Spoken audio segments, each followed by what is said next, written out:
ON² वाले कोड बड़े data sets के लिए बहुत धीमे हो सकते हैं। ये ध्यान रखने वाली बात है। लगता है मैंने भी कभी अनजाने में ऐसा कोड लिख दिया होगा। हो जाता है कभी कभी, इसीलिए कॉम्प्लेक्सिटी समझना जरूरी है ताकि हम एफिशिएंट कोड लिख सकें। सही बात है। अच्छा, ये तो हुई टाइम की बात, पर कंप्यूटर में सिर्फ टाइम ही तो नहीं लगता, मेमोरी भी तो लगती है। उसका क्या? बहुत अच्छा सवाल पूछा। यहीं पर आती है स्पेस कॉम्प्लेक्सिटी। Space complexity? हाँ, इसका मतलब है कि आपका कोड चलते समय जो इनपुट उसे मिला है उसके अलावा कितनी एक्स्ट्रा मेमोरी इस्तेमाल कर रहा है। एक्स्ट्रा मेमोरी मतलब वेरिएबल्स वगैरह बनाने के लिए? हाँ, वेरिएबल्स, डेटा स्ट्रक्चर्स, कुछ भी जो वो खुद बना रहा है कैलकुलेशंस के दौरान। इसका कोई उदाहरण दे। जरूर। मान लीजिए एक फंक्शन है प्रिंट डबल आर। ये एक एरे लेता है, उसके हर एलिमेंट को डबल करता है। ठीक है। और फिर इन डबल किए हुए नंबर्स को एक नए एरे, मान लीजिए रिजल्ट नाम के एरे में डालकर वापस भेजता है। अच्छा, नया एरे बना रहा है। हाँ, तो यहाँ जो ये नया रिजल्ट एरे बना, उसका साइज क्या होगा?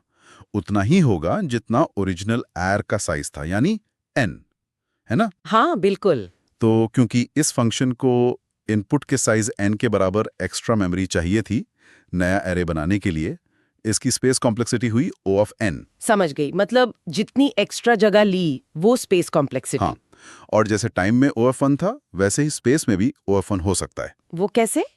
मतलब कोई एक्स्ट्रा मेमोरी नहीं? लगभग कोई नहीं। मतलब मेमोरी का इस्तेमाल इनपुट साइज पर डिपेंड नहीं करता।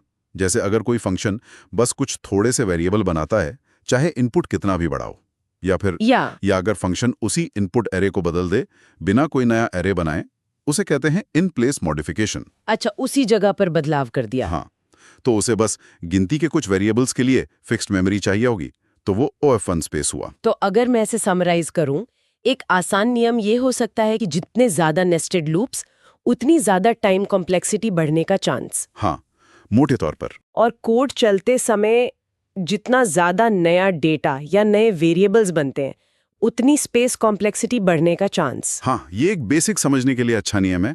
असली दुनिया में चीज़ें थोड़ी और जटिल हो सकती हैं, जैसे रिकर्जन वगैरह से, लेकिन शुरुआत के लिए ये बिल्कुल सही तरीका है सोचने का। तो मतलब डेवलपर को हमेशा इन दोनों चीजों, टाइम और स्पेस के बीच एक बैलेंस बनाना पड़ता होगा। बिल्कुल, ये एक क्लासिक ट्रेड ऑफ है।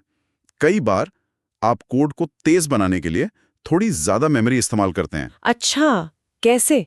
जैसे कुछ रिजल्ट्स को पहले से कैलकुलेट करके कहीं स्टोर कर लिया, ताकि बार बार ना करना पड़े। इसे कैशिंग जैसा समझ सकते हैं।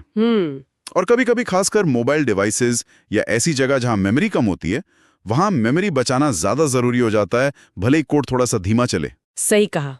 ये तो कॉन्टेक्स्ट